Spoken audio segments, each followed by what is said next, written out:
So let's first go to the top of the scene and create a positional audio node. And the first thing you notice is that it also creates another node, which is an audio listener, and parents it to the camera. So as you move the camera, it will move the position from which you hear any sound in the scene.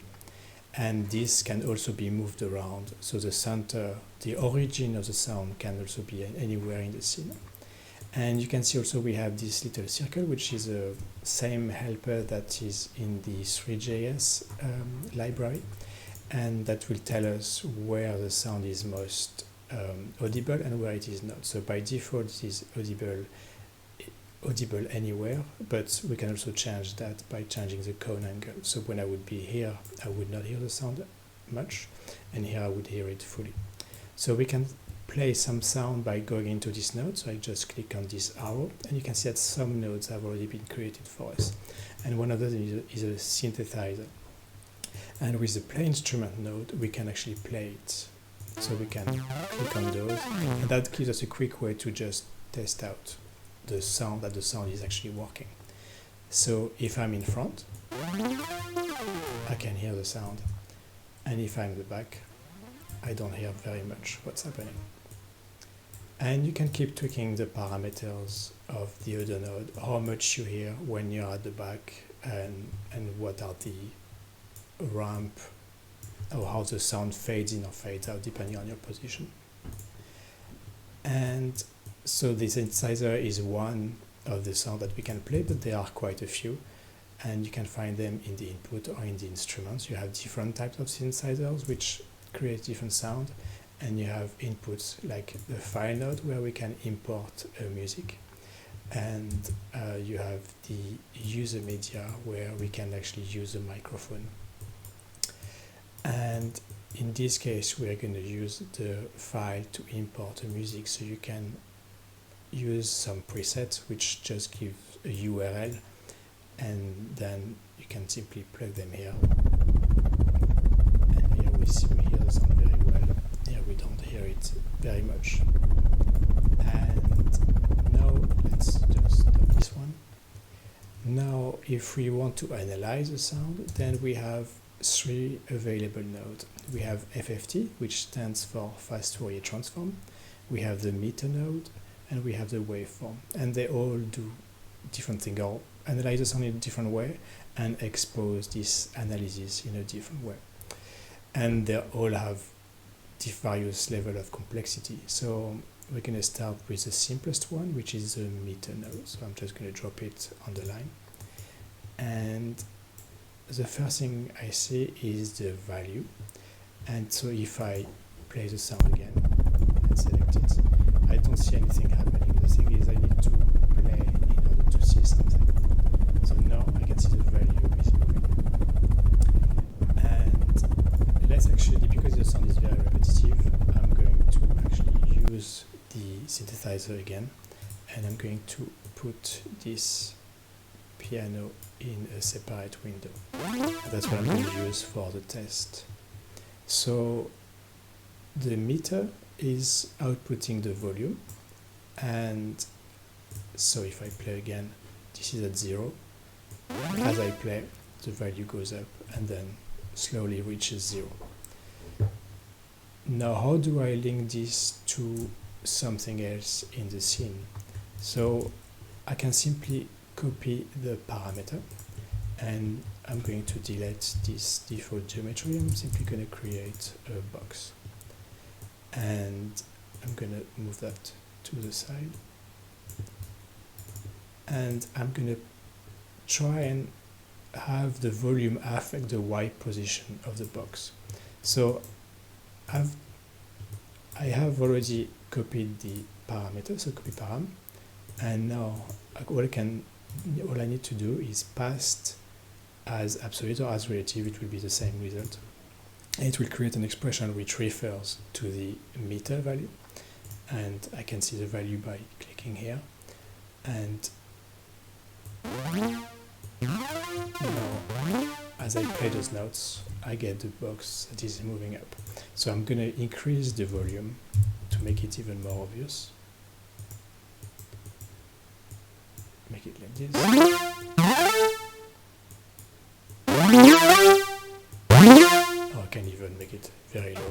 thing is going to happen.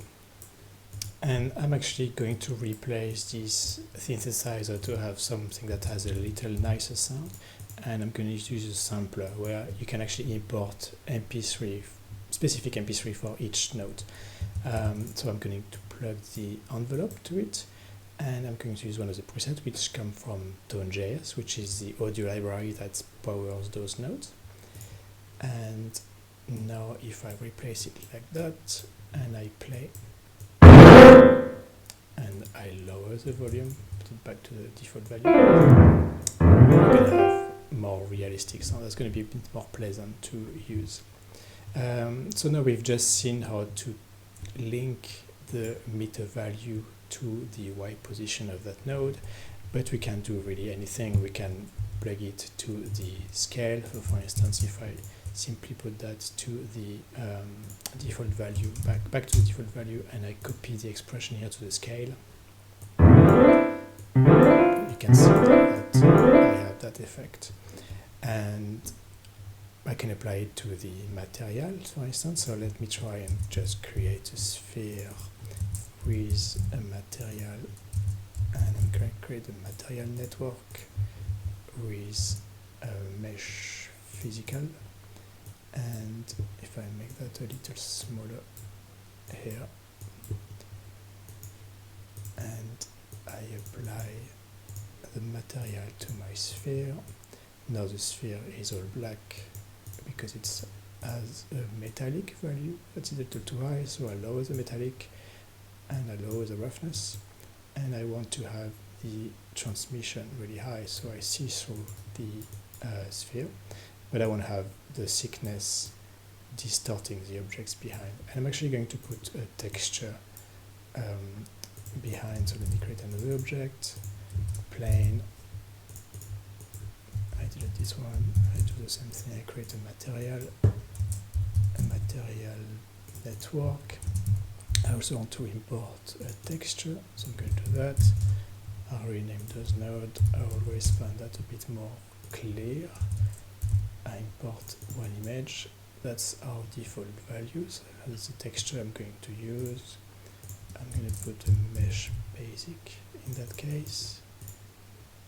I import the texture we just saw, and I'm going to link this here, mesh basic, so that's my plane. I would like to have it on that axis, and I'm going to translate it like this.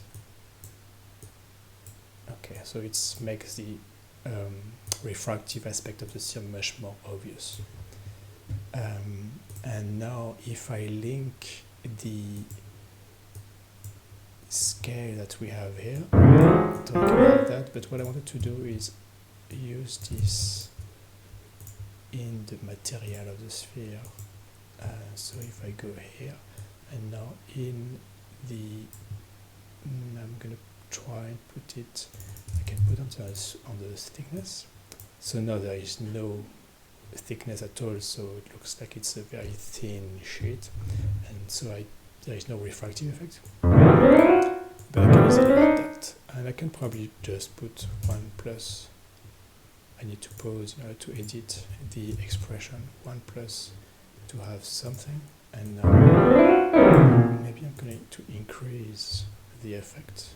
I need to pause again, multiply that by 3.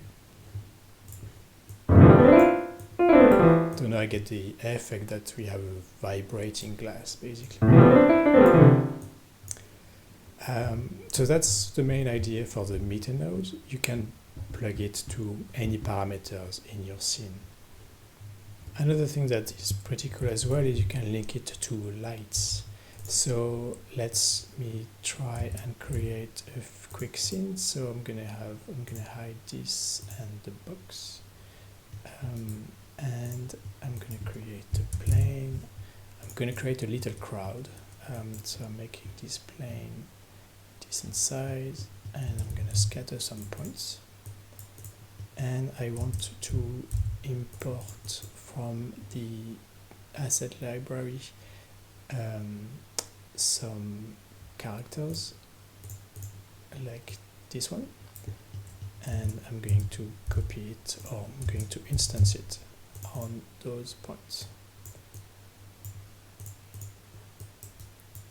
Now that doesn't quite work because I need to remove the parent that is there, the group, and here you go, we have that. Now I need to transform it so it is facing the right way, and I believe that it's yes. So now we have our crowd, and let's actually make that a little bit more mixed. Well, before that I'm going to scale it down, that is quite crowded. This is probably a little better, and let me import another character. So that is one. I want to use May. So no, not that one. I want to use this one. This. So now I'm going to use only some of the points for that character. Let's say I'm going to use a random ptinum less than 0.5, and is that rand? Yes. And then for the other character, I'm going to use the opposite. So I'm going to have that instance here and here, and now I'm going to merge those.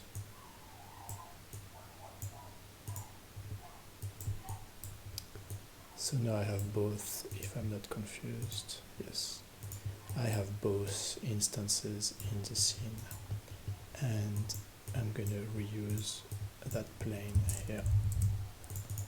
Actually, I'm going to make a different plane, it's going to be simpler.